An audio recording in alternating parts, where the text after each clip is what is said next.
सभी साथियों को मेरा नमस्कार।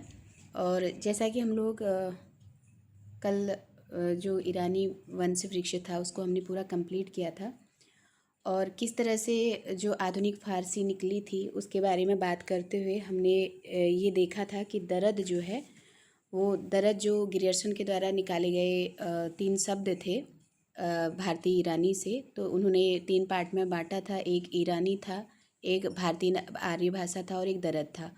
उसी दरद का समझाया गया था कि किस तरह से पर्वत होता है, दरद का अर्थ पर्वत होता है। और इसी का एक प्राचीन नाम हमको पैसाची प्राकृत करके मिलते हैं और यही पैसाची प्राकृत हमको वहाँ पे ध्यान रखना है, क्योंकि ये अक्सर सबको ये याद होता है कि दरद का अर्थ पर्वत होता है, लेकिन ये चीज़ हटेगी माइंड से कि उसी दरद को जो प्राचीन नाम में उसको पैसाची प्राकृत भी कहते हैं। तो अगर पूछ लेते हैं कि पैसाची प्राकृत किसको कहते हैं तो दरद को कहते हैं। ये चीज़ माइंड पे रखिएगा, एक नया क्वेश्चन यहाँ पे हो सकता है।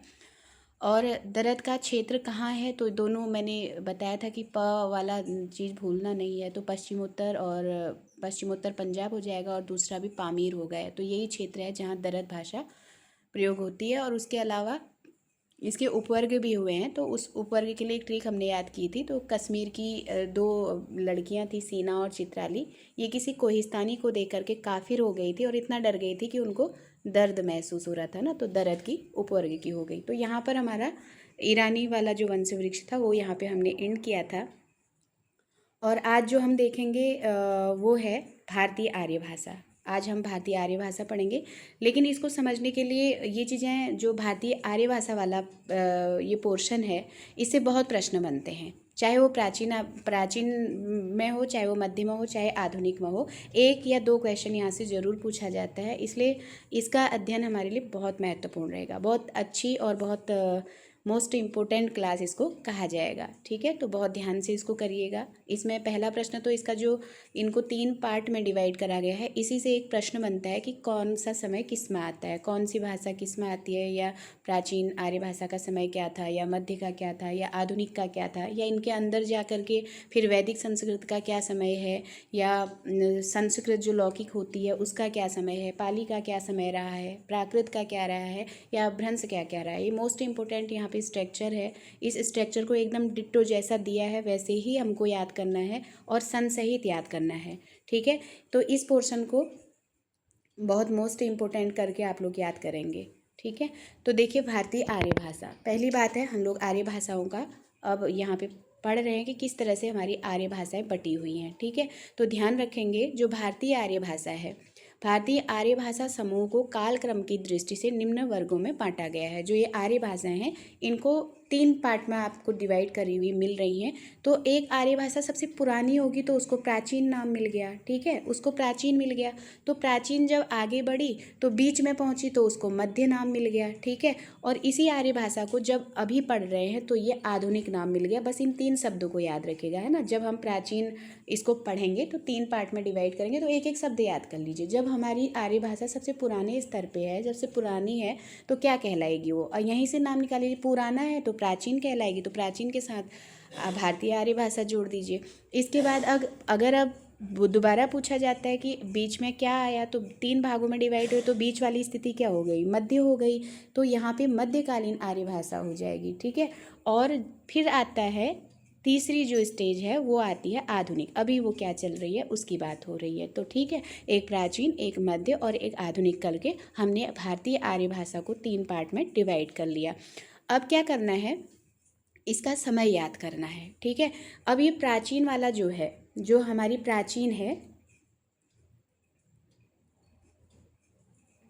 ठीक है, जो प्राचीन है इसको ऐसे ध्यान में रखिएगा। एक जगह आपने प्राचीन, एक जगह मध्य और एक जगह आपने क्या लिखा, एक जगह आपने क्या लिखा, मध्य के बाद आपने किया आधुनिक। ठीक है, ये 3 पार्ट में हमने इसको डिवाइड किया। अब आप एक दिमाग में रखिएगा, जो प्राचीन होगी तो वो दोनों ही ईशा पूर्व में चलेगी। ठीक है, यहाँ भी ईशा पूर्व में चलेगी और उसका दूसरा पार्ट भी ईशा पूर्व पे ही एंडिंग होगा। ये ध्यान रखिएगा। ये चीज़ें हम भूल जाते हैं कि वहाँ पे जब दिया होगा ना ईशा पूर्व और खाली ईसवी और ऐसे जब सन मिलेंगे तो कन्फ्यूज़न बहुत होता है। तो जब पुराना वाला पढ़ रहे हो, पुराने में आपको दोनों चीज़ें जहाँ से शुरू हो रही है और जो उसका एंडिंग पॉइंट है दोनों ईसा पूर्व में होगा, ये दिमाग में रखना रखना है, ठीक है।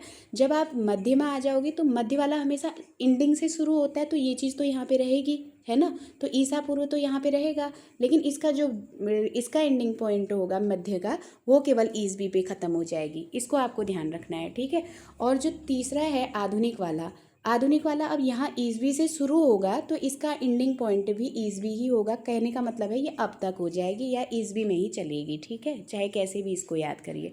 अब ये स्ट्रक्चर जब आपने रख लिया कि प्राचीन वाले दोनों हिस्से ईसा पूर्व में चलेंगे, मध्य वाला शुरू वाला ईसा पूर्व में चलेगा, उसका एंडिंग पॉइंट ईसवी में चलेगा, और जो आधुनिक वाला है वो हमारा क्या चलेगा, ईसवी से अब तक चलेगा, ठीक है। अब इसमें एक बात ध्यान रखिएगा, यहाँ पे देखिए जो यहाँ पे गलती कर रखी है इन्होंने, ईसा पूर्व, ये गलत है ना। यहाँ पे ये पूर्व होना ही नहीं चाहिए था, इसलिए नहीं होना चाहिए था क्योंकि यहाँ सॉरी गलत वाला यहाँ पे टिक हो गया, 1 मिनट। ये जो मध्यकालीन में इन्होंने ईसा पूर्व लिखा है, ठीक है, ये गलत है। यहाँ केवल ईसवी होगा। जो मध्यकालीन भाषा चली है ये ईसा पूर्व से चली है और ईसवी तक चली है, ठीक है। और जो यहाँ पे चली है प्राचीन वाले में देखिए, ये ईसा पूर्व से चलेगी, ईसा पूर्व तक चलेगी, ठीक है। एक डायग्राम वैसे करिए, सन आप बाद में याद करेंगे, पहले आप ये याद करिए कि जो हमारा ईसा मसीह के जन्म से पहले हुआ था और जो बाद में हो रहा है, उन दोनों को हमको सामंजस्य बिठाना है। एक बार बैठ जाएगा दिमाग में, फिर वो कभी नहीं उतरेगा। तो जो प्राचीन में हुआ है, जो सबसे पुराना है, वो दोनों के दोनों ईसा पूर्व में जाएंगे, शुरुआत भी और उसका एंडिंग पॉइंट भी, ठीक है। अब जब मध्य वाला आएगा, मध्य में 2 होगा, शुरुआत वाला ईसा पूर्व में जाएगा और उसका एंडिंग पॉइंट जो है वो ईसवी में जाएगा केवल। तो यहाँ पे पूर्व ईसा पूर्व दिया है, आप इसको पूर्व को इसमें से कट करिएगा क्योंकि गोविंद पांडे में कुछ गलतियाँ हैं, इसको आप ध्यान से देखिएगा। इसके बाद आता है आधुनिक वाला देखिए आर्य भाषा है, ये 1000 से चल रही है, तो यहाँ जब ईसवी में आ गई है तो यहाँ भी ये ईसवी में ही चलेगी, चाहे कैसे भी रखें इसको, ठीक है। तो हमने क्या पढ़ा, ईसा पूर्व से ईसा पूर्व, फिर ईसा पूर्व से ईसवी, और फिर ईसवी से अब तक पढ़ रहे हैं, ठीक है। तो ऐसे हमको इसमें दिमाग में रख लिया। अब बात क्या आ रही है, यहाँ जो सन दिया हुआ है, अब यहाँ पर देखिए गोविंद पांडे भी क्या है, एक गाइड है, और दृष्टि में भी ये चीज़ ऐसी एज इट इज़ रखी हुई है। लेकिन अगर आप वासुदेव नंदन इसमें पढ़े होंगे तो आप भी साक्ष्य जुटाइएगा, लेकिन एक सही जो डेफिनेशन, सही जो इसका समय है, यहाँ पे आर्य भाषा का जो समय दिया जाता है वो दिया जाता है 1500, ठीक है। ये 1500 ईसा पूर्व से चलती है और 500 ईसा पूर्व तक चलती है, ठीक है। अब जब ये यहाँ पे 500 ईसा पूर्व तक चली है, और जो ये मध्यकालीन वाली है ये मध्यकालीन वाली जो है 500 ईसा पूर्व से चलती है और 1000 ईसवी तक चलती है, ठीक। और जो आधुनिक वाली है ये 1000 से अब तक चली है, बस इसमें कोई करेक्शन नहीं है, बस केवल इतना है कि 2009 के 1500 है, ठीक है। अब देखिए ये 1500 है, तो यहाँ पे जो वैदिक संस्कृत होगी ये 1500 से चलेगी, है ना, ये भी 1500 से चलेगी क्योंकि स्टार्टिंग 1500 है इसका, तो 1500 से चलेगी। और कहाँ तक चलेगी कह रहे हैं, 1500 से ये 1000 तक चलेगी, 800 तक नहीं, ये 1000 तक चलेगी, ये चीज़ ध्यान रखेंगे। 1500 से 1000 ईसा पूर्व तक चलेगी। और जो संस्कृत है ये कहाँ से चलेगी, ये 1000 ईसा पूर्व से 500 ईसा पूर्व तक चलेगी, ठीक है। 1000 ईसा पूर्व से 500 ईसा पूर्व तक चलेगी। और जो मध्यकालीन में अब पाली आ रही है 500 ईसा पूर्व से 1 ईसवी तक चलेगी, और प्राकृत जो है 1 ईसवी से 500 ईसवी तक चलेगी, और अभ्रंश जो है ये 500 ईसवी से 1000 ईसवी तक चलेगी, और आधुनिक वाली हमारी 1000 से चल ही रही है। तो हमारा इसमें थोड़ा सा गलतियां हैं, आप इसको अच्छे से याद करिएगा। फिर से मैं एक बार स्ट्रक्चर आपको इसको समझाने का प्रयास करती हूँ, ध्यान से देखिएगा।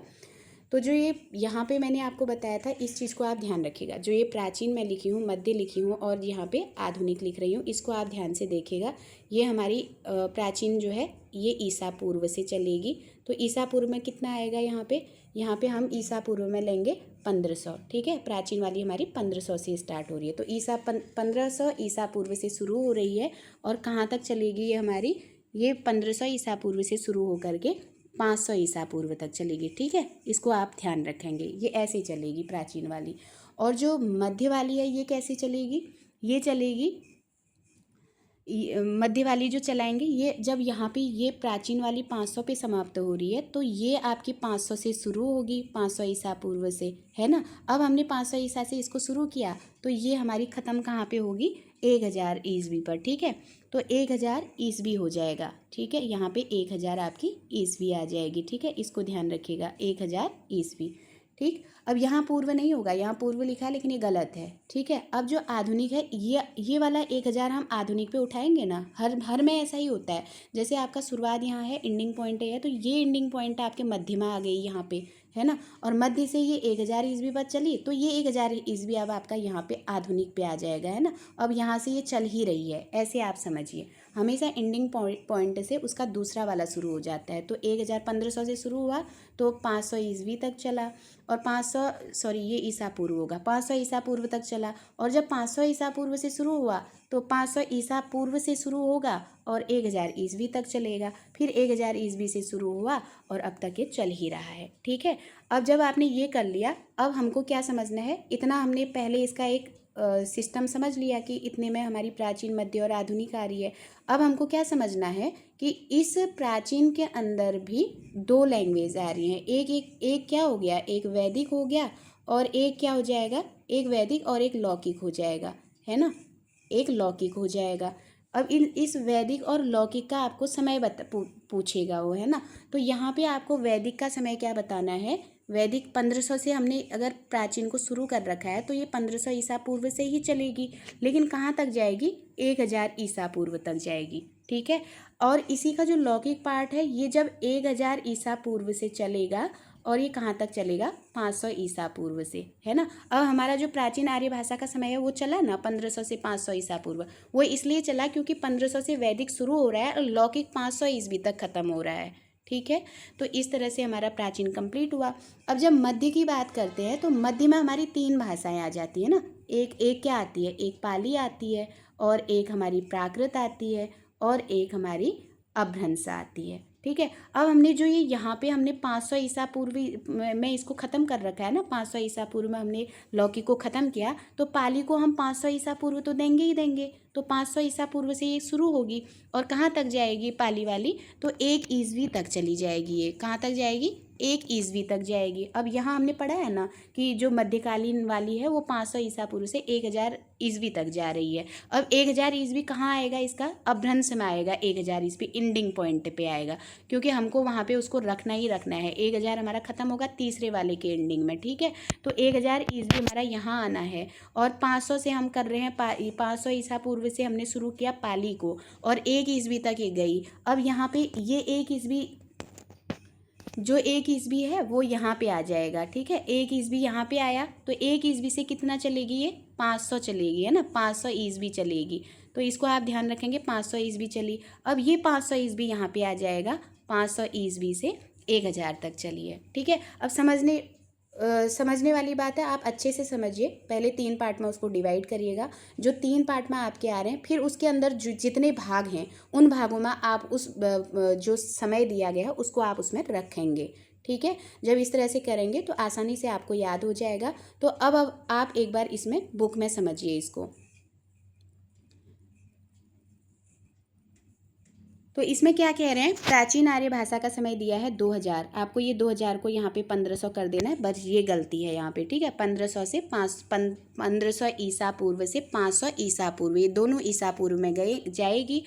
और फिर ये जो 500 ईसा पूर्व है, ये जो 1500 ईसा पूर्व है, जो ये वाला है आपका वैदिक, यहाँ से शुरू होगा तो यहाँ पे आप 1500 से शुरू करोगे और ये कहाँ तक जाएगी, 1000 तक जाएगी, ठीक है। 1000 तक, एक ये गलती पूरी है वैदिक में। तो वैदिक वाली जो है 1500 ईसा पूर्व से शुरू होती है और 1000 ईसा पूर्व तक जाती है। इसके बाद जो ये 1000 है वो आपका ये यहाँ 800 लिखा गया, यहाँ पे 1000 ईसा पूर्व से शुरू हुआ और ये 500 ईसा पूर्व तक यहाँ पे जाएगी, ठीक है, 500 ईसा पूर्व तक। तो हमारा ये पहले वाले में ही गलती है, इसको आप लोग सही करेंगे। अब इसके बाद जब मध्यकालीन आई तो हमने जो ये 500 ईसा पूर्व यहाँ पे उठाया है, ये हमारी मध्यकालीन के पहले में बन जाएगी पाली में, ठीक है। पाली में हमने देखा 500 ईसा पूर्व यहाँ आएगा इसका। तो 500 ईसा पूर्व से शुरू हुई तो 1 ईस्वी में ख़त्म हो रही है, यहाँ ध्यान देना है ना, क्योंकि पाली जो है ईस्वी पे आके ठहर रही है। 500 ईसा पूर्व से शुरू हुई, 1 ईस्वी पर ये ख़त्म हुई। अब ये 1 ईस्वी में ख़त्म हुई है तो प्राकृत 1 ईस्वी से शुरू होगी ना, तो प्राकृत 1 ईस्वी से शुरू हुई और अब ईस्वी चल रहा है तो फिर वो 500 ईस्वी तक चलेगी। और जब ये 500 यहाँ हमारे प्राकृत का अंतिम हो रहा है तो फिर ये अपभ्रंश का शुरू भी हो जाएगा। 500 ईस्वी से शुरू होगा और 1000 तक ये यहाँ पर चलेगा, ठीक है, 1000 ईस्वी तक। और फिर यही 1000 ईस्वी हमारे आधुनिक पे आ जाती है और 1000 ईस्वी से हमारी आधुनिक शुरू हो जाती है, ठीक है।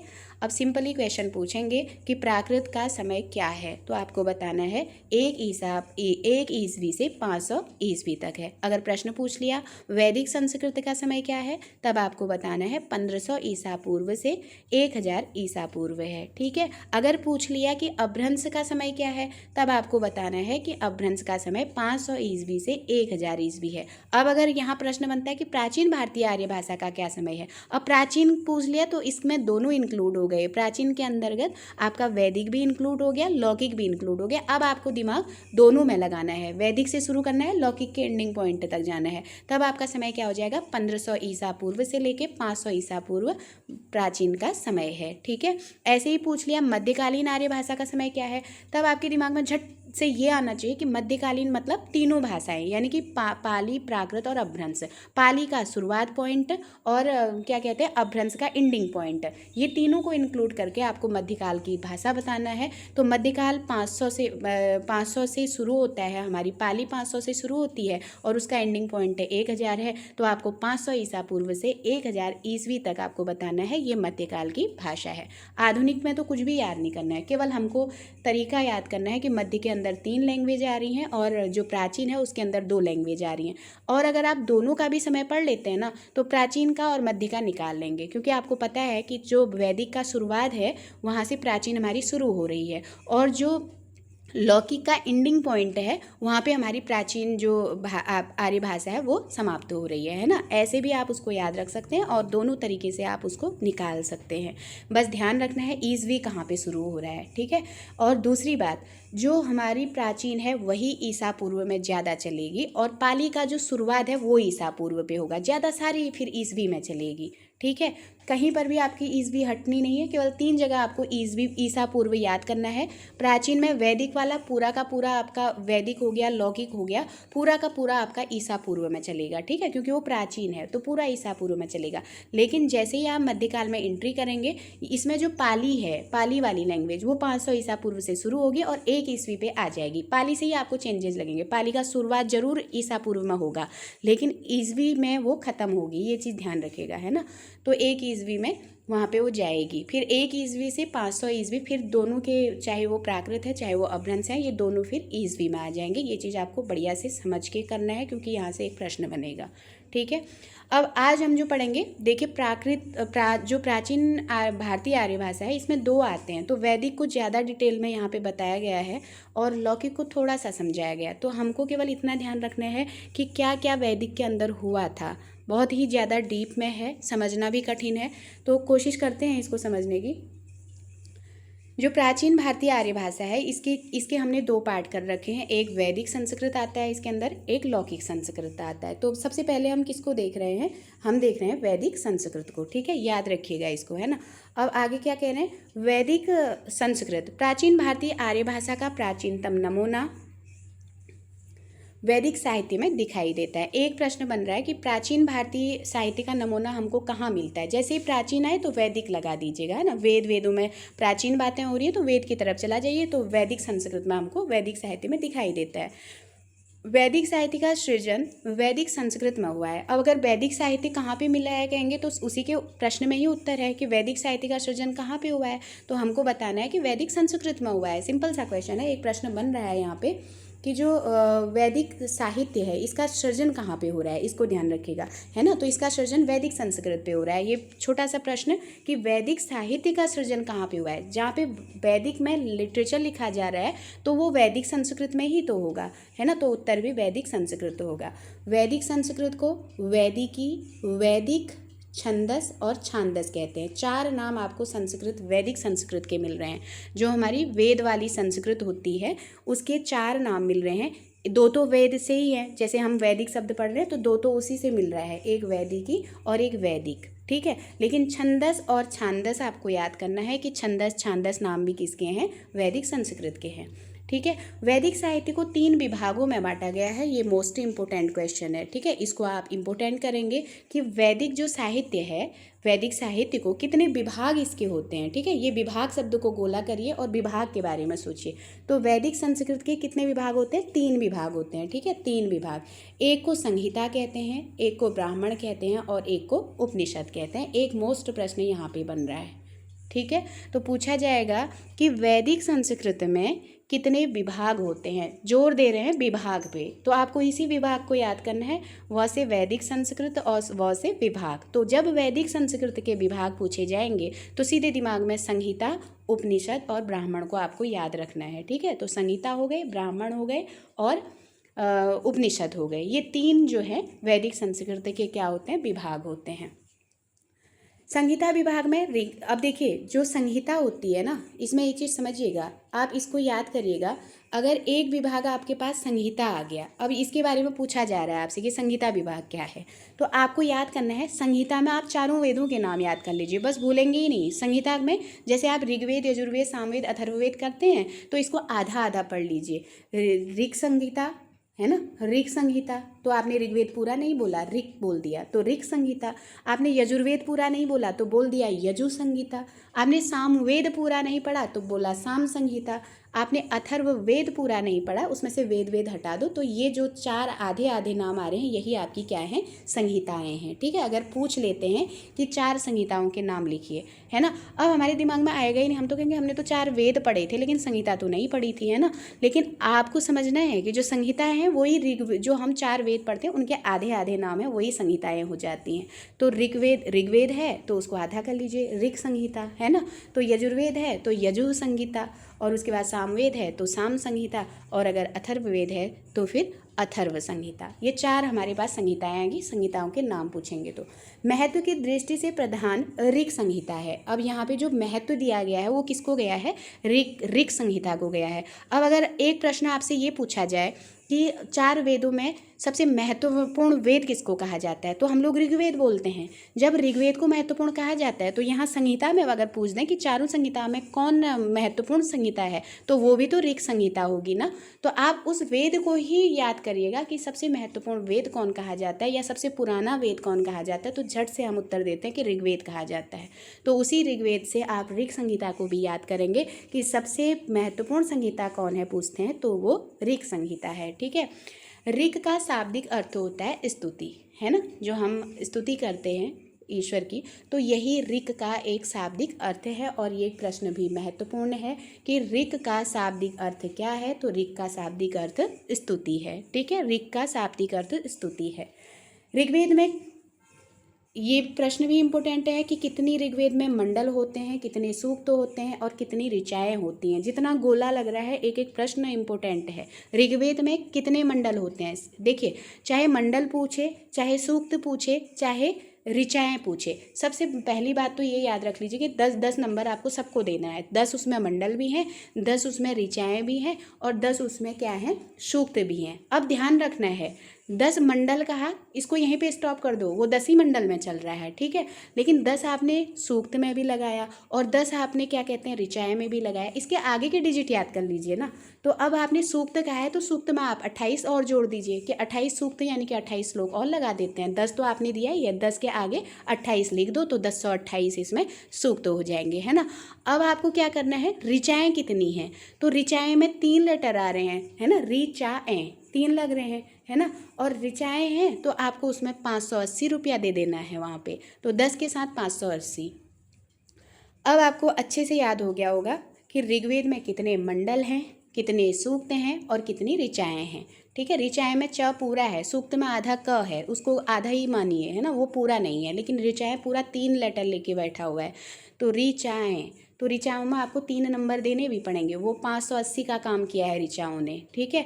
और 10-10 आपने सबके आगे रखा हुआ है, 10 आपने मंडल को दे दिया, 10 नंबर आपने उसको दे दिया, सूक्त को दे दिया, और 10 नंबर आपने ऋचाओं को भी दे दिया, है ना। तो 10-10 नंबर जब 10 10 10 आपने तीनों के लिख लिया है, अब याद करिए कि मंडल का काम तो खत्म हो गया, ये इसमें तो 10 ही मंडल हैं, है ना। अब बचती हैं सूक्त और ऋचाएँ। ऋचाएँ कहने में बड़ा लग रहा है तो उसको बड़ा नंबर देंगे, और जो सूक्त लग रहा है इसको हम 28 नंबर देंगे। ठीक है, तो 10 के आगे हम क्या लिखेंगे, 2 और 8 लिखेंगे तो 1028 हमारे पास सूक्त हो जाएंगे। और 10 के आगे ही हम 580 लिखेंगे तो 580 से हमारी ऋचाएँ निकल आएंगी। तो इस तरह से ऋग्वेद का हमने कंप्लीट किया, 10 मंडल, 1028 सूक्त और 10,580 ऋचाएँ हो गई। ठीक है, इसके सूक्त प्रायः यज्ञ के अवसरों पर पढ़ने के लिए देवताओं की स्तुतियों से संबंध रखने वाले गीतात्मक काव्य हैं। ध्यान रखेंगे। अब यहाँ पूछ सकते हैं ना कि ऋग्वेद में कौन सी चीज़ है, ऋग्वेद में क्या है जिसमें जो प्रायः यज्ञ के अवसरों पर पढ़ने के लिए या देवताओं की स्तुतियों के लिए से संबंध रखता है। तो हमको ये 1028 सूक्त को याद रखना है। ठीक है, ये सूक्त ऐसे हैं, ठीक है, ये सूक्त ही ऐसे हैं, बात सूक्त की कर रहा है, सूक्त मतलब श्लोकों से रिलेटेड हो जाएगा। तो इसमें ऋग्वेद के जो सूक्त हैं ये यज्ञ के अवसर पर पढ़ने के लिए देवताओं की स्तुतियों से संबंध रखने वाले कैसे काव्य हैं, गीतात्मक काव्य हैं। अब पूछे कि सूक्त क्या है तो आपको दिमाग में आएगा ना कि वो गीतात्मक काव्य हैं। कब पढ़े जाते हैं तो याद रखिएगा, सूक्त कब पढ़े जाते हैं, यज्ञ के अवसरों पर पढ़े जाते हैं। तो 2 प्रश्न बन गए ना हमारे सूक्तों से। सूक्त मतलब श्लोक, और श्लोक कब पढ़े जाते हैं, यज्ञ के समय पढ़े जाते हैं। और कैसे हैं तो गीतात्मक काव्य हैं, गीत की तरह पढ़े जाते हैं। ठीक है, मंडल में क्या होगा, सूक्त में क्या होगा, ऋचाओं में क्या होगा, तो इसमें जो सूक्त हैं वो श्लोक हैं वही पढ़े जाते हैं, उसको याद रखना है।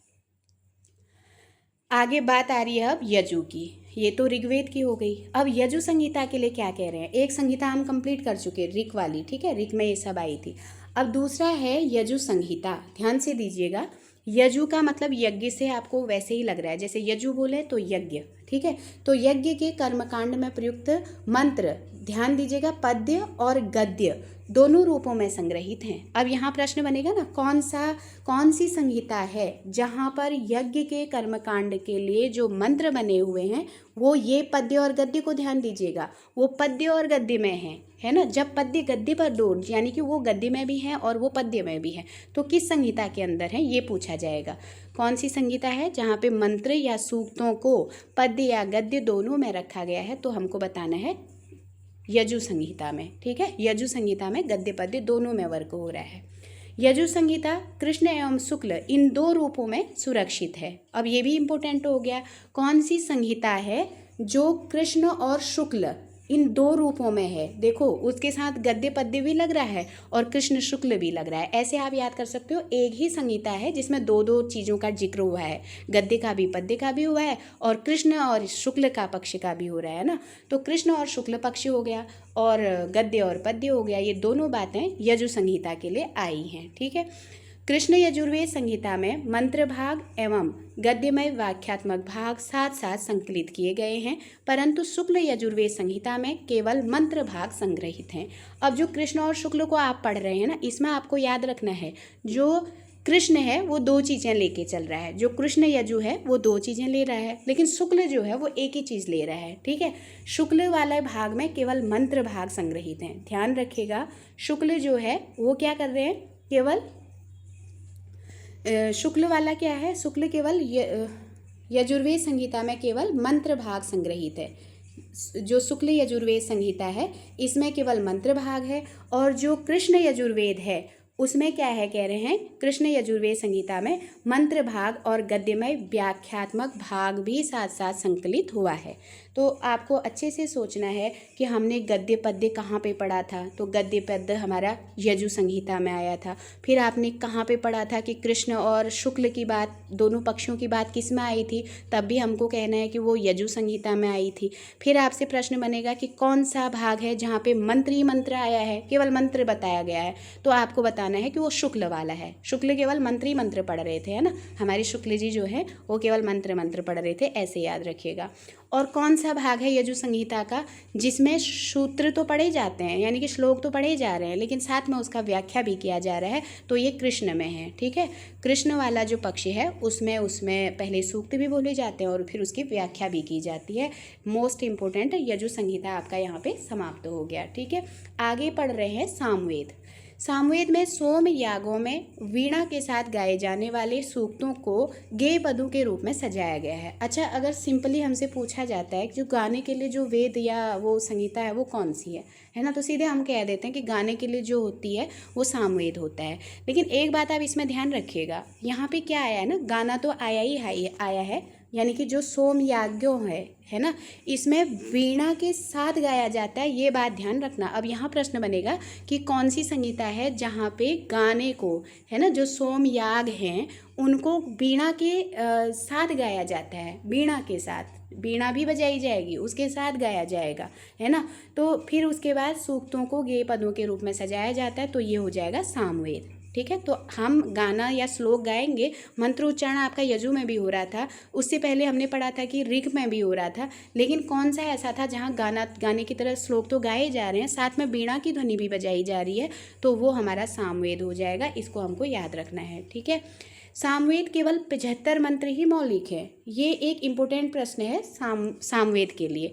जो मंत्र उसके सामवेद के मौलिक हैं वो कितने हैं, तो 75 हैं, 75 हैं, संख्या याद रखिएगा, यहाँ से प्रश्न बन सकते हैं। ठीक है, तो 75 जो है ये मौलिक है। ज़्यादा इन्होंने कहाँ से मंत्र लिए हैं अगर प्रश्न बनता है, तो फिर इन्होंने ऋग्वेद से मंत्र लिया है सामवेद ने, ये याद रखना। ये दोनों प्रश्न इंपॉर्टेंट है। ठीक है, अगर पूछते हैं कि सामवेद में कितने इनके मौलिक मंत्र हैं, तब आपको 75 याद करना है। ठीक है, अगर कहते हैं कि 75 के अलावा उन्होंने जो मंत्र लिए वो कहाँ से लिए, तब आपको ऋग्वेद का नाम याद रखना है। अब इसके बाद आता है लास्ट वाला जो संहिता है अथर्ववेद। तो ये केवल क्या है, इसमें मंत्र तंत्र टोटा टटका जो होता है ना वो चीज़ रखी गई है, बस इसके अलावा अथर्ववेद में कुछ नहीं है। ठीक, अब चारों वेद बहुत इंपॉर्टेंट है। वैदिक संस्कृत के 4 विभाग में ऋग विभाग है ना, एक ऋग हो गया, नहीं सॉरी, उसके 3 विभाग जो होते हैं, संहिता, ब्राह्मण और उपनिषद हो गए। संहिता के हम पढ़ रहे हैं तो संहिता में 4 भाग हो गए, एक ऋग हो गया, एक यजु हो गया, साम हो गया, अथर्व हो गया। अथर्व को किनारे कर दो, थोड़ा सा है, जादू टोना टटका वगैरह जो है वो हमारा अथर्ववेद में आता है, इसके अलावा इन्होंने कुछ नहीं बताया। सामवेद में आपको 3 बातें याद रखनी है कि सामवेद जो था, साम संहिता जो थी उसमें गाना होता है, ये तो सबको पता है कि सामवेद गाने वाने के लिए है, लेकिन ध्यान रखना गाने के साथ वीणा भी उसमें बजाई जाती है, इस तरह की बात आया है, तो आपको ध्यान रखना जब गाने के साथ साथ वीणा की धुन भी उसमें होती है, उसके साथ गाया जाता है, तो ये हमारा क्या हो जाएगा, साम संहिता हो जाएगी। ठीक है, अब इसमें पूछेंगे कि इसके मंत्र कितने हैं, साम के खुद के, है ना, साम जो संहिता है इसके खुद के मंत्र कितने हैं, तब आपको मौलिक मंत्रों की संख्या 75 याद करनी है, 75। ठीक है, अब यहाँ एक प्रश्न बन सकता है कि मौलिक अगर इनके 75 हैं तो इन्होंने ज़्यादा मंत्र कहाँ से लिए थे, तब आपको ये याद रखना है कि ज़्यादा मंत्र इन्होंने ऋग्वेद से ले रखे हैं। ठीक है, और इसके बाद आपका साम पूरा हो जाता है। फिर यजु वाले में आपको थोड़ा बहुत ध्यान रखना है कि जो यजु संहिता है ये भी यज्ञ कर्म कांड में इसके मंत्र गीतात्मक ढंग से गाए जाते हैं, है ना, लेकिन वो मंत्र जो होते हैं गद्य पद्य में होते हैं, गद्य में भी होंगे और पद्य होंगे, दोनों रूप में संग्रहित हैं। एक बात ये याद करनी है। दूसरी बात ये याद करनी है कि इसी संहिता में यानी कि यजु संहिता में कृष्ण और शुक्ल ये 2 रूप भी सुरक्षित हैं ना, कृष्ण पक्ष भी और शुक्ल पक्ष भी दोनों हैं। अगर आता है कि कृष्ण पक्ष जो है इनका वो क्या करता है, कृष्ण पक्ष वाला जो संहिता है ये मंत्र के साथ साथ उसका क्या करता है, गद्यमय व्याख्या भी करता है, लेकिन जो शुक्ल वाला है वो केवल मंत्रों को वहाँ पे करता है। ठीक है, इतना हमने यजु का पढ़ा।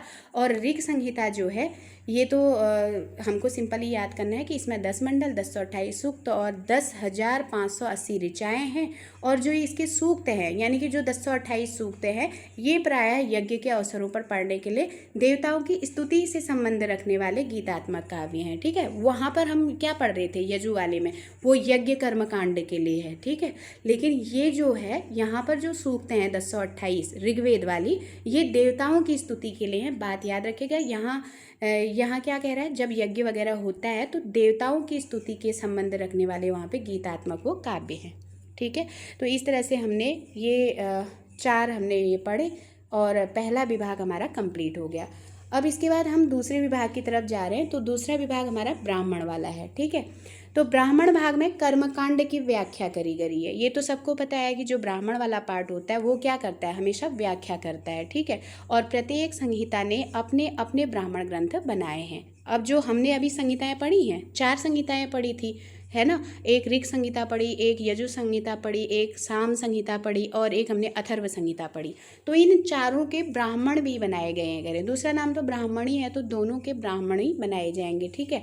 तो हर संहिता के क्या है, ब्राह्मण है कह रहे हैं। तो इसमें जो ब्राह्मण संहिता है इसमें क्या होता है, जो कर्मकांड होते हैं ना, जितना भी पूजा पाठ या ये कराया जाता है तो उसकी व्याख्या करी गई। अब अगर पूछ लिया कि कर्मकांड की व्याख्या कहाँ पे करी है, तो धीरे से आपके जवाब होना चाहिए कि वो ब्राह्मण वाला भाग है, ठीक है।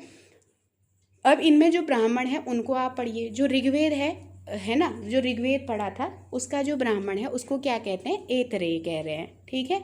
ऋग्वेद ऐतरेय।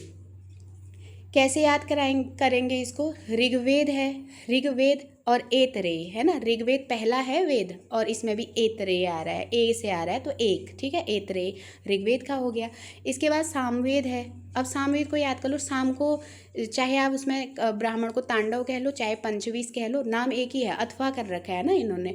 तो या तो आप तांडव कह लीजिए, तांडव किसका है तो भी आप बताएंगे सामवेद का है, या कह ले पंचवीस किसका है तो भी आपको कहना है कि वो पंचवीस जो है वो सामवेद का है, ठीक है। दो नाम आपके सामवेद के लिए ब्राह्मणों के आ रहे हैं, एक पंचवीस और एक तांडव। आप ऐसे याद करें ना, शाम के समय कोई 5 प्रकार का विष खा लेगा तो घर में तांडव हो जाएगा, ऐसे इसको याद करके रखना। शाम के समय तो शाम से सामदेव हो गया, और पंचविष खा लेगा तो क्या होगा, तांडव हो जाएगा। तो पंचविष और तांडव सामवेद, ठीक है। ये हो गया हमारा सामवेद के ब्राह्मण। और फिर क्या है, शुक्ल यजुर्वेद का शतपथ ब्राह्मण और कृष्ण यजुर्वेद का तैतरीय ब्राह्मण है। अब इन्होंने यजुर्वेद का दे दिया, ऋग्वेद का दे दिया, और ऋग्वेद, यजुर्वेद और सामवेद का दिया है। अथर्ववेद का इन्होंने ब्राह्मण नहीं दे रखा है, ठीक है। अब जो यजुर संहिता है, जो यजुर्वेद है, सामवेद और ऋग्वेद के तो पढ़ लिए। ऋग्वेद का एक है तो ऐतरेय हो गया, और सामवेद में शाम के समय पंचवीस खा लिया तो तांडव मच गया। तो सामवेद में पंचवीस और तांडव करके 2 ब्राह्मण आते हैं, और 2 नाम आते हैं, चाहे उसको पंचवीस कह लीजिए चाहे उनको तांडव कह लीजिए। अब इसके बाद हम यजुर्वेद पढ़ रहे हैं। तो यजुर्वेद को हमने ऊपर जब पढ़ा था संहिता में, तो हमने उसमें कृष्ण और यजु संहिता करके पढ़ा था ना, कि उसके 2 भाग हैं, कि एक यजुर संहित, एक कृष्ण और एक शुक्ल करके 2 होते हैं। तो इसमें भी जो यजुर्वेद है इसमें जो ब्राह्मण बनेंगे, एक कृष्ण पक्ष का बनेगा और एक शुक्ल पक्षी का बनेगा, ठीक है। जो शुक्ल पक्षी का होगा उसको ध्यान रखिएगा। शुक्ल आप कैसे लिखते हैं, तालवी शौ की तरह लिखते हैं ना, शुक्ल पक्ष। तो इसका ब्राह्मण भी तालवी शौ से ही आएगा, शतपथ ब्राह्मण। अगर आपने पढ़े होंगे ब्राह्मण तो उसमें आपको शतपथ दिखता है, तो सौ भी तालवी शौ में होता है ना। तो तालवी शौ जो है वो शुक्ल पक्षी के साथ चला जाएगा, यजुर्वेद का ही ब्राह्मण कहलाता है, ठीक। अब जो कृष्ण यजुर्वेद है, कृष्ण कैसे होते हैं, एकदम तैतर की तरह होते हैं, कहते हैं ना, हर समय भागते नाचते रहते हैं, जैसे तीतर इधर उधर जाता रहता है, वैसे एकदम अभी यहाँ है कहने तो उधर चले जाते। तो कृष्ण यजुर्वेद के साथ तीतर लग जाएगा तो तैतरेय ब्राह्मण हो जाएगा। तो ऐसे कृष्ण का भी कहते नहीं थे, एक बार रस्सी से भी बांध दिया कहते हैं माता ने उनको, तो वो भागते रहते हैं, इधर भागते हैं उधर, कैसे भागते हैं, तीतर की तरह याद करना। तो जो कृष्ण होगा उसमें तैतरेय ब्राह्मण हमारे जुड़ जाएंगे। तो अथर्ववेद ब्राह्मण का यहाँ पे नाम नहीं है। इसके अलावा हमने जितने भी ब्राह्मण पढ़िए तो उसको एक बार फिर से कर लीजिए। ऋग्वेद एक के साथ जुड़ेगा तो ऐतरेय हो गया है ना। ऋग्वेद पहला वेद है ना, ऋग्वेद को कहते हैं कि पहला वेद है, तो ऋग्वेद पहला है तो पहले से एक को याद कर लीजिए तो ऐतरेय हो जाएगा। दूसरा हमारे पास आया था सामवेद। तो शाम के समय जो पंचविष खा लेगा तो उसको वहाँ उस घर में क्या होगा, तांडव होने लगेगा। तो पंचविष आ जाए चाहे तांडव आ जाए, दोनों सामवेद के हो जाएंगे। यजु संहिता के इन्होंने 2 ब्राह्मण दिए हैं। क्यों दिए हैं, क्योंकि हमने पढ़ा है कि यजु संहिता में 2 पक्ष आते हैं, एक कृष्ण पक्ष आता है और एक शुक्ल पक्ष आता है। तो कृष्ण पक्ष का ब्राह्मण अलग है और शुक्ल पक्ष का अलग है। जो शुक्ल पक्ष वाला है वो तालवी शौ से है तो उसमें शतपथ वाला आ जाएगा, और क्योंकि शतपथ भी तालवी शौ से आता है ना, शतपथ ब्राह्मण हो जाएगा। और जो कृष्ण पक्षी वाला है उसको याद कर लीजिए, कृष्ण तीतर की तरह भागते रहते हैं तो तैतरेय ब्राह्मण वहाँ पे आ जाएगा, ठीक है। इस तरह से हमारे 4 ब्राह्मण यहाँ पे कंप्लीट हो गए। अब कह रहे हैं जो हमने तीसरी संहिता पढ़ी थी उसमें जो विभाग पढ़ रहे थे, तो सबसे पहले ऋग पढ़ी, फिर ब्राह्मण पढ़ा। अब जो तीसरी बात आ रही है वो उपनिषद की आ रही है, इसलिए यहाँ पे उपनिषद को इन्होंने अंतिम वाले में क्या कर रखा है, अंतिम भाग उपनिषद का बता रखा है ना। ये विभाग ही हैं जो हम विभाग ऊपर पढ़ाए थे वैदिक संस्कृत के। तो पहली संहिता के बारे में पढ़ा, दूसरा भाग उसमें हमने ब्राह्मण का दिया था, तो 4 ब्राह्मण इस तरह से हैं करके ब्राह्मणों में पढ़ लिया। अब जो उपनिषद की बात आ रही है, उपनिषद पढ़ रहे हैं, ठीक है। तो उपनिषद के नाम प्रसिद्ध है, इनमें वैदिक मनीषियों के आध्यात्मिक एवं पारमार्थिक चिंतन के दर्शन होते हैं। अब यहाँ पे प्रश्न बन रहा है, यहाँ से आपका इंक्लूड करिएगा पूरा इतना, तो ये प्रश्न बन रहा है आपका, है ना। तो प्रश्न क्या बन रहा है कि वैदिक मनुष्यों के आध्यात्मिक एवं पारमार्थिक चिंतन के दर्शन कहाँ होते हैं। देखिए जो ये शब्द आ रहा है दर्शन, है ना, तो दर्शन हमेशा उपनिषद से जुड़ जाता है, ठीक है। तो उपनिषद में होते हैं, आपको उत्तर दे देना है। तो वैदिक मनुष्यों के आध्यात्मिक और पारमार्थिक चिंतन के दर्शन कहाँ होते हैं। जो ये दर्शन शब्द आता है तो दर्शन इनके उपनिषद में होते हैं। तो उपनिषदों में आप बताएंगे। उपनिषदों की संख्या कितनी है, मोस्ट इम्पोर्टेंट प्रश्न। उपनिषदों की संख्या 108 है।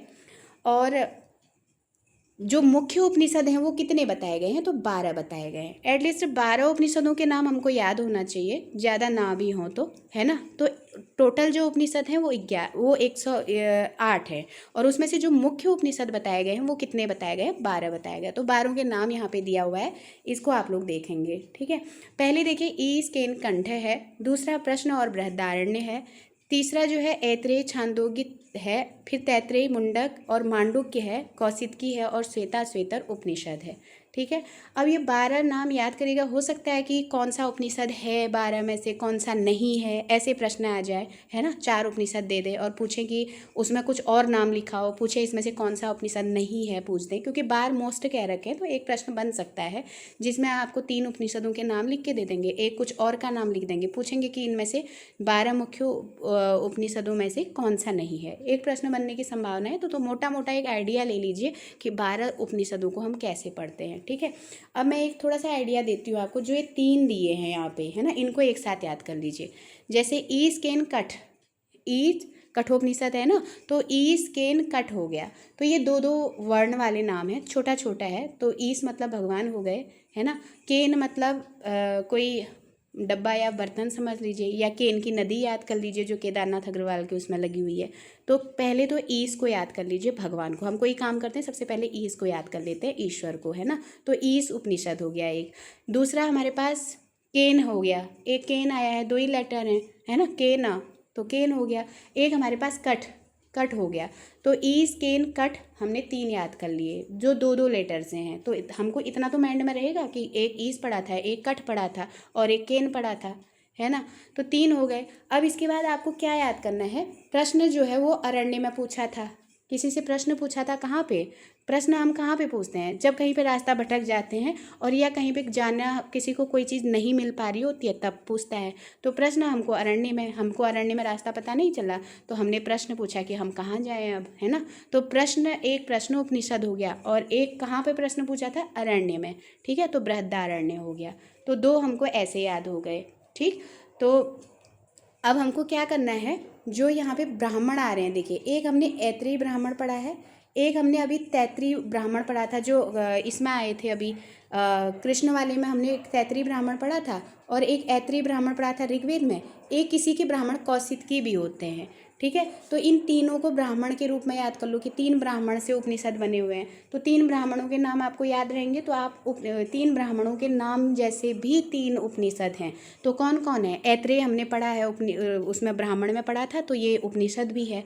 और हमने तैत्रीय पढ़ा था जो कृष्ण यजुर्वेद में आया था, कृष्ण पक्ष वाले में, तो उसमें तैत्रेय आ रहा है। तो तैत्रेय हमने ब्राह्मण पढ़ा, ये भी उपनिषद है। इसके बाद एक कौशितकी ब्राह्मण आता है, तो कौशितकी भी इसमें क्या है, एक ब्राह्मण है। आप देखिएगा, मुझे लग रहा है कि किसी एक का नाम 2 बार आया हो या चाहे जो बार भी हो, एक कौशितकी ब्राह्मण भी होते हैं। तो कौशितकी, ऐत्रेय और तैत्रीय, ये 3 ब्राह्मणों को हमको एक साथ इंक्लूड करना है, ठीक है। अब हमारे पास कितने हो गए, देखिए 2-2 लेटर वाले हमने ईश पढ़ा, कठ पढ़ा, केन पढ़ा, 3 ये हो गए। फिर प्रश्न हमने पूछा था अरण्य में, तो प्रश्न और बृहदारण्य, 5 हमारे पास ये हो गए। अब 3 ब्राह्मण इसके साथ इंक्लूड कर लो, एक कौशितकी पढ़ा, एक तैत्रीय पढ़ा और एक ऐत्रेय पढ़ा। तो 5 और 3 8 हो गए, है ना। अब कितने बन रहे हैं, 9, 10, 11, 12, 4 और बच रहे हैं। एक मुंडक और मांडुक्य एक साथ पढ़ लीजिए, है ना। अब जो ये मुंडक है और ये मांडुक्य है, दोनों मिलते जुलते हैं, मुंडक मांडुक्य। तो अब कितने बचे, अब केवल 2 बच गए हैं।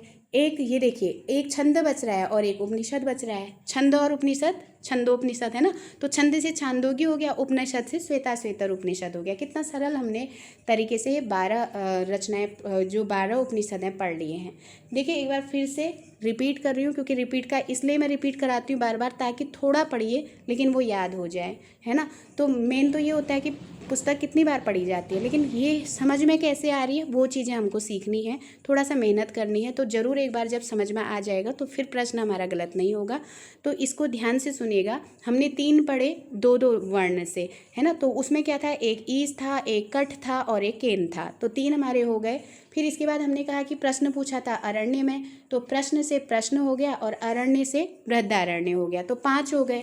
अब हमने कहा था कि 3 ब्राह्मण थे, है ना। ध्यान रखा है कि उपनिषदों में हमने 3 ब्राह्मणों से भी पढ़ा था। तो ब्राह्मण कौन कौन थे, मोटा मोटा आइडिया है। एक कौशिकी थे, एक तैतरी थे, एक ऐत्रेय थे, 3 ब्राह्मण हो गए। अब हमने कहा था एक मुंड जैसा था, तो मुंड से भी था, एक मांडुक्य था, तो मुंड हो गया और मांडुक्य हो गया। अब क्या बचा, अब हमने कहा लास्ट में तो हमने छंद और उपनिषद पढ़ा था, तो छंद और उपनिषद पढ़ा था, तो छंद से छांदोग्य हो गया और उपनिषद से हमारा श्वेताश्वेतर उपनिषद हो गया। तो ये 12 जो हैं उपनिषद हमारे सामने इस तरह से सही हो जाएंगे। ठीक है, आगे क्या कह रहे हैं, ऋषियों द्वारा निर्मित सूक्त दीर्घ काल तक श्रुति परंपरा में ऋषि परिवारों में सुरक्षित रखे जाते थे। जो सूक्त होते हैं ना, जिसको हम श्लोक कहते हैं, तो ये कहाँ सुरक्षित रखे जाते थे, ऋषि परिवारों में। जो कुछ भी वो सूक्त इकट्ठा करते थे, जो बनाते थे ऋषि मुनि लोग, जो सूक्तों का निर्माण करते थे, वो इनके ऋषि परिवारों में सुरक्षित रखे जाते थे। प्रश्न बनेगा, ध्यान रखिएगा कि ऋषियों के द्वारा जो सूक्त बनाए जाते थे, जो श्लोक बनाए जाते थे, वो कहाँ सुरक्षित होते थे। ठीक है, जैसे आजकल हम कभी खुमाण रासो कहाँ सुरक्षित है या ये कहाँ सुरक्षित है पूछते हैं ना, तो हम लोग जल्दी से उत्तर दे देते हैं ना कि ये पुणे संग्रहालय में है या बीकानेर संग्रहालय में है या नेपाल के विद्यालय में है। तो ऐसे ही ऋषि मुनि भी तो निर्मित कर रहे थे, जो उनके द्वारा जो सूक्त निर्मित हो रहे थे वो कहाँ पर रखे जाते थे, तो ऋषि परिवारों में रखे जाते थे। ये बात ध्यान रखिएगा। हो सकता है गलत करने के लिए किसी संग्रहालय का नाम लिख दें, लेकिन वहाँ पर ऋषि परिवार हमको ध्यान रखना है। तो ये चीज़ ऋषि परिवारों में संग्रहित रखी जाती थी। परंतु स्नेह स्नेह बोलचाल की भाषा से सूक्तों की भाषा साहित्यिक भाषा की भिन्नता बढ़ती गई। सूक्तों के प्राचीन रूप को सुरक्षित रखने के लिए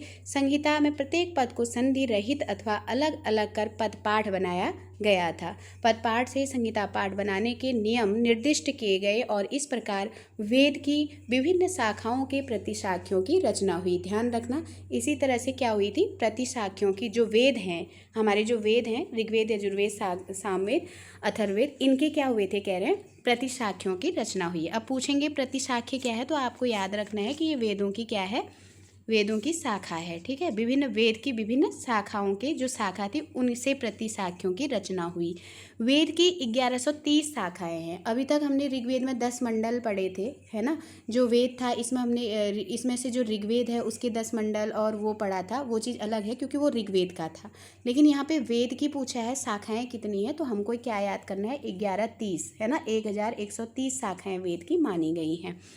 और किंतु वर्तमान में 6 प्रतिशाख्य ग्रंथ ही उपलब्ध हैं। लेकिन अभी जो स्थिति है, इतना 1130 शाखाएं होने के बावजूद भी इतनी मानी जाती हैं, लेकिन इन 1130 शाखाओं में से वेद की क्या होती है, कह रहे हैं केवल 6 प्रतिशाख्य प्राप्त हैं, है ना। तो बहुत सारी जो 1130 इसकी शाखाएं थी, उन शाखाओं से प्रतिशाखियों की रचना हुई, कह रहे हैं। और प्रतिशाख्य बहुत सारे थे, है ना, लेकिन उसमें से केवल 6 प्रतिशाख्य हमको मिलते हैं। अब प्रतिशाख्यों को याद करिएगा कि प्रतिशाख्य कैसे बने हैं। ठीक, तो पहला देखिए, पहला जो प्रतिशाख्य है, 6 प्रतिशाख्य लिखे हैं। ये पूछ सकते हैं कि प्रतिशाख्य किसके हैं, तो वेदों के हैं। ठीक है, वेदों की शाखाओं से जो प्रतिशाख्य निर्मित किए गए हैं वो ही हैं। और कैसे हुए हैं, आपको वो 6 प्रतिशाख्यों के याद करने हैं। वहाँ 12 अगर उपनिषद याद कर सकते हैं, तो यहाँ पे वेद के 6 प्रतिशाख्य भी हम याद कर सकते हैं। तो 6 प्रतिशाख्य क्या हैं, देखिए, एक सौनक हुए, सौनक के द्वारा लिखा गया था ऋक् प्रतिशाख्य, है ना। तो सौनक जो है, सौनक ने क्या लिखा था, ऋक् प्रतिशाख्य। इसी सौनक को इधर उठा दीजिए, जो अथर्ववेद है, इनका अथर्व प्रतिशाख्य भी सौनक का ही है। ठीक है, सौनकृत अथर्ववेद का सौनकृत अथर्व प्रतिशाख्य। तो आपको अब 2, एक ऋग्वेद का और एक अथर्ववेद का, जो से 4 वेद है ना, 4 वेदों को आपको एक नाम पता चल गया, सौनक, है ना। तो ऋग्वेद का भी शौनक ने लिखा था। ऋग प्रतिशाख्य लिख रहे हैं तो प्रतिशाख्य तो लगेगा ही, लेकिन जिस वेद का लिखा है उस वेद को आपको याद कर लेना है। तो प्रतिशाख्य सब में लग रहा है ना। तो ऋग प्रतिशाख्य और अथर्व प्रतिशाख्य ये दोनों लिखे हैं किसने? शौनक ने। तो शौनक कृत हैं, आपको याद रखना है, शौनक के द्वारा लिखे गए हैं तो शौनक कृत। तो शौनक कृत जैसे ही आएगा तो दो नाम आप याद रखिएगा प्रतिशाख्य में, एक ऋग प्रतिशाख्य और एक अथर्व प्रतिशाख्य। ठीक है, ये दो को हम यहाँ पर ऐसे ऐड कर लेते हैं। शौनक ने 2 प्रतिशाख्य लिखे हैं। एक क्या था? एक ऋग के साथ प्रतिशाख्य लगा तो ऋग प्रतिशाख्य, और एक अंतिम वाला इन्होंने अथर्ववेद पर लिखा तो अथर्व प्रतिशाख्य हो गया। ठीक है, 2 प्रतिशाख्य हो गए। अब देखिए जो एक यहाँ पे देखिए तैतरी है और एक मंत्रायणी है। इसमें कुछ नहीं करना है, आपके साथ 2 नाम जैसे दे रखे हैं, इसमें कृत वगैरह कुछ नहीं है। जैसे तैत्रेय संहिता का तैत्रेय प्रतिशाख्य हो गया, और मैत्रायणी संहिता का मैत्रायणी प्रतिशाख्य हो गया। तो इसमें संहिता करके पूछा है, ये नहीं दिया है कि किसके द्वारा लिखा गया। ठीक है, शौनक वाले में तो दिया है शौनक कृत करके। तो शौनक ने क्या क्या प्रतिशाख्य लिखे हैं, तो आपके दिमाग में होना चाहिए कि शौनक ने जो कृत लिखा है ना, तो उसने किया है उसमें। तो शौनक कृत एक ऋग्वेद है और शौनक कृत ही अथर्ववेद है। 2 हमने ऐसे निकाल लिए। अब 2 संहिताएं आप याद कर लीजिएगा, एक तैत्रीय संहिता और एक मैत्रायणी संहिता, है ना। जो तैत्रीय संहिता है वो तैत्रीय प्रतिशाख्य बना ली, और जो मैत्रायणी संहिता है इसने क्या बना ली? मैत्रायणी प्रतिशाख्य बना लिया। ठीक है, 2 तो ऐसे ही निकल गए, उन्हीं की संहिता से उनके नाम निकल गए। तो तैत्रीय संहिता तैत्रीय प्रतिशाख्य बना लिया, मैत्रायणी संहिता मैत्रायणी प्रतिशाख्य बना लिया इसने। ठीक है, 2 तो बिल्कुल ईजी हैं। इसके बाद 2 शौनक से ईजी हो गए, 4 हो गए। अब क्या बच रहा है? 2 ही बच रहा है ना। अब 2 में क्या बच रहा है देखिए, एक है कात्यायन कृत शुक्ल यजु प्रतिशाख्य। जो शुक्ल यजु है, अब अभी हमने पढ़ा मैत्रायणी वाला जो है ना, ये कृष्ण यजु है। और अब जो अगर कृष्ण यजु मैत्रायणी ने लिख लिया, मैत्रायणी संहिता के अंदर अगर मैत्रायणी प्रतिशाख्य करके आ गया जो कृष्ण यजु के अंदर आता है, तो शुक्ल वाला ही बच गया ना। तो शुक्ल यजु को लिखने वाले कौन थे? शुक्ल वाले कात्यायन थे। ठीक है, शुक्ल यजु को लिखने वाले कौन है? कात्यायन है। ठीक है, ये हमको यहाँ पे याद रखना है। और अब एक लास्ट है जो बच रहा है, सामवेद का पुष्प सूत्र। ठीक है, सामवेद का पुष्प सूत्र। तो सामवेद, शाम के समय जब वेद पढ़ोगे, शाम के समय है ना, तो शाम के समय जब वेद पढ़ेंगे तो वेद में हम पुष्प भी चढ़ाएंगे। तो यहाँ पे हमको पुष्प सूत्र याद कर लेना है। तो सामवेद में पुष्प सूत्र। अब कितना इजी हो गया, जरा आप इसको देखिएगा। अगर हमको 6 प्रतिशाख्य पूछे जाते हैं ना, 6 प्रतिशाख्य, तो आपको एक ऋग याद करना है, ये ऋग हो गया, और एक आपको अथर्व याद करना है। ठीक है, अथर्व। तो इनमें आप प्रतिशाख्य जोड़ दीजिए, तो ये दोनों किसके हो गए? शौनक के हो गए, है ना। ऐसे शौनक याद कर लीजिएगा। तो शौनक कृत हैं दोनों, ऋग प्रतिशाख्य और अथर्व प्रतिशाख्य। अब ऐसे ही फिर एक हमारा मैत्रायणी है। मैत्रायणी क्या है? मैत्रायणी संहिता है ना।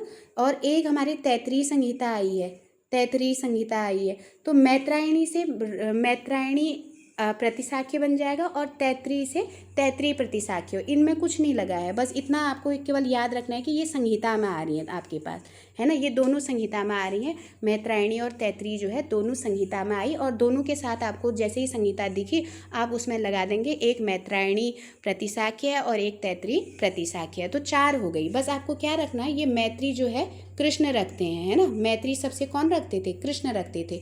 तो ये कृष्ण यजु से है, ये चीज़ आपको याद रखनी है।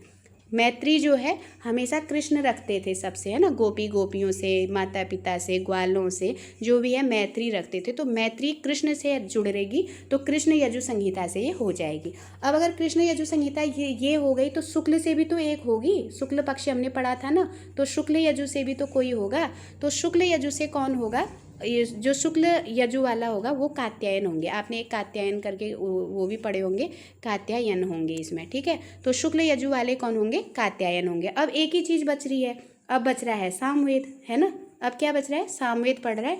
जब आप शाम के समय में वेद पढ़ोगे तो उसमें क्या कर देना? पुष्प के सूत्र चढ़ा देना या पुष्प चढ़ा देना। तो पुष्प सूत्र करके आपका अंतिम निकल जाएगा प्रतिशाख्य।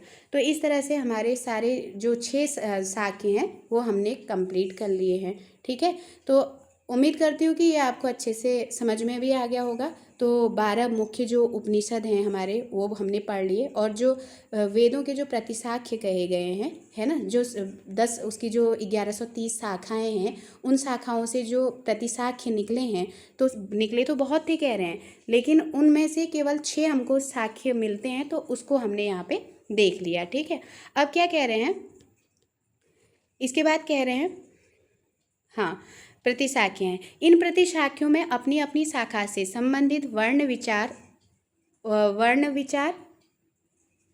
एक तो कह रहे हैं वर्ण विचार, एक कह रहे हैं उच्चारण, और एक कह रहे हैं पदपाठ। अब इम्पोर्टेंट है, अगर ध्यान रखेंगे, प्रतिशाख्यों में अपनी अपनी शाखा से संबंधित वर्ण विचार, उच्चारण और पदपाठ। अगर पूछा जाएगा ना कि प्रतिशाख्यों में क्या किया गया है, तो आपको उत्तर देना है ये 3 चीज़ प्रतिशाख्यों के अंदर हुई है। प्रतिशाख्यों में क्या किया है, जिस शाखा के अंदर जो था उसने वहाँ पर वर्ण विचार और उसका उच्चारण और पदपाठ किया है। ये बात हमको वहाँ पर ध्यान रखनी है। ठीक, आगे कह रहे हैं कि इस यानी कि पदपाठ, उच्चारण और वर्ण विचार पे वहाँ पे इन्होंने आदि पर विस्तार से प्रकाश डाला है। किसने, वो प्रतिशाख्यों ने। ठीक है, ये ग्रंथ वैदिक काल के सैद्धांतिक एवं प्रायोगिक ध्वनि विज्ञान के ग्रंथ हैं। जितने भी जो प्रतिशाख्य मिले हैं, कह रहे हैं, जहाँ पे आपको वर्ण है और पदपाठ है या उच्चारण है, ये करके वहाँ पे विस्तार से जो प्रकाश डाला है, कह रहे हैं, ये सब क्या है, वैदिक काल के सैद्धांतिक और प्रायोगिक ध्वनि विज्ञान के ग्रंथ हैं। ठीक है,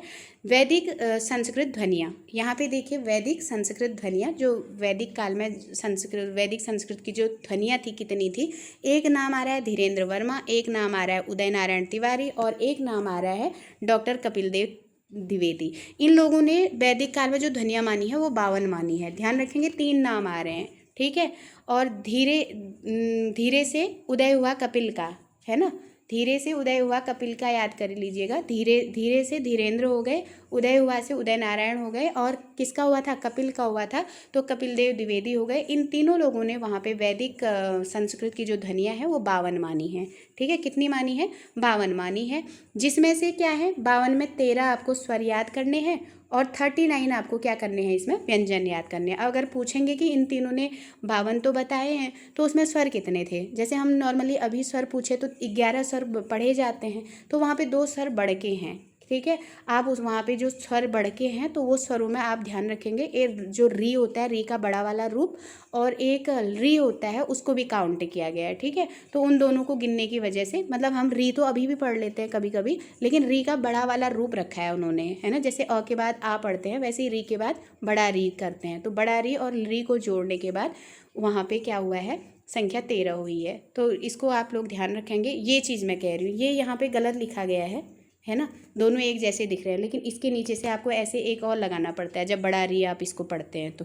ठीक है, तो अ आ इ ई उ ऊ री, बड़ा री, ये इन्होंने इनको गिना है, फिर ए ओ आई और औ ये गिना है। ठीक है, तो ये कुल मिलाकर के ये संख्या इन्होंने क्या बताई है, 13 बताई है। काउंट कर लीजिए, 2 2 4, 2 6, 2 8, 10, 11 12, 13, 14 आ रही है। हाँ, ये री को हटाएंगे यहाँ से, है ना, री इन्होंने जोड़ा होगा, जो 14 माने हैं ये जोड़े होंगे। एक मिनट, शायद मैंने काउंटिंग ही गलत कर रखी है, ये 13 ही होंगे। 1 2 3 4 5 6 7 8 9 10 11 12 13 ही हैं ये। ठीक है, तो ये संख्या जो यहाँ पे आपको दिया गया है, ये 13 संख्या, मेरे काउंटिंग में ही गलत हो गया था। तो अ आ इ ई उ ऊ छोटा री, और ये बड़ा री में नीचे से री लगा लीजिएगा, बड़ा री फिर री हो गया। ठीक है, फिर ए ओ आई और औ, ये हो गया संयुक्त स्वर। ठीक है, इन दोनों को काउंट करके 13 इन्होंने क्या बताए हैं, स्वर बताए हैं, और कितने बताए हैं, 39 इन्होंने व्यंजन बताए हैं। तो कल जब हम इसमें नीचे व्यंजन पढ़ेंगे इनके द्वारा बताए हुए, तो उसमें हम अल्पप्राण, महाप्राण, ये सबको गिनते हुए पढ़ेंगे। तो आज यहीं पे इसको ख़त्म करते हैं, यहीं पे समाप्त करते हैं आज की वीडियो, नहीं तो समझ में नहीं आएगा, बहुत ज़्यादा इसको करा है, बार बार इसको थोड़ा सा सुन के समझने की कोशिश करिएगा। और जो यहाँ पे एक प्रश्न आ रहा है कि हरदेव बाहरी जी, है ना, इन्होंने वैदिक स्वरों की संख्या कितनी मानी है, तो ये 14 मानते हैं, ये मोस्ट इंपॉर्टेंट हो जाता है। ठीक है, इसको आप लोग ध्यान रखेंगे।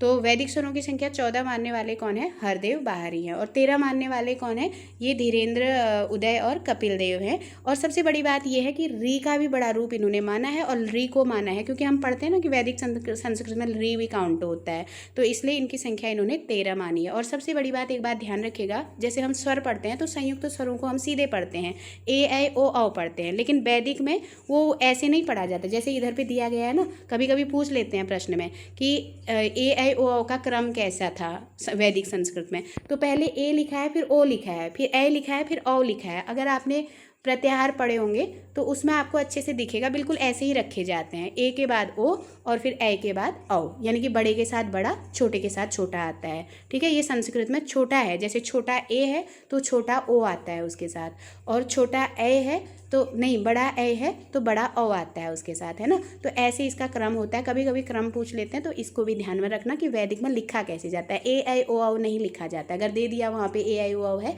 तो हम अपनी स्वर को समझ के हम ए ऐ ओ औ को टिक कर सकते हैं, लेकिन आप वैदिक संस्कृत की बात पढ़ रहे हो तो ध्यान रखना वहाँ पे ऐसे ही लिखा जाता है। ए छोटा है तो छोटा वाला ओ औ में से छोटा वाला आएगा, ओ आएगा, और अगर ऐ है, बड़ा वाला ऐ है तो उसके साथ बड़ा वाला औ आएगा। ठीक है, इस तरह से यहाँ पे संयुक्त स्वर रखे जाते हैं। तो कल हम वैदिक स्वर ध्वनियों से धीरेन्द्र वर्मा से इसको आगे कंटिन्यू करेंगे। और आज के लिए इतना ही वीडियो। आज बहुत बहुत धन्यवाद, ऐसे भी लंबा ही हो गया है, और अगर पसंद आए तो ज़रूर से कमेंट करिएगा। तो बहुत बहुत धन्यवाद, आभार।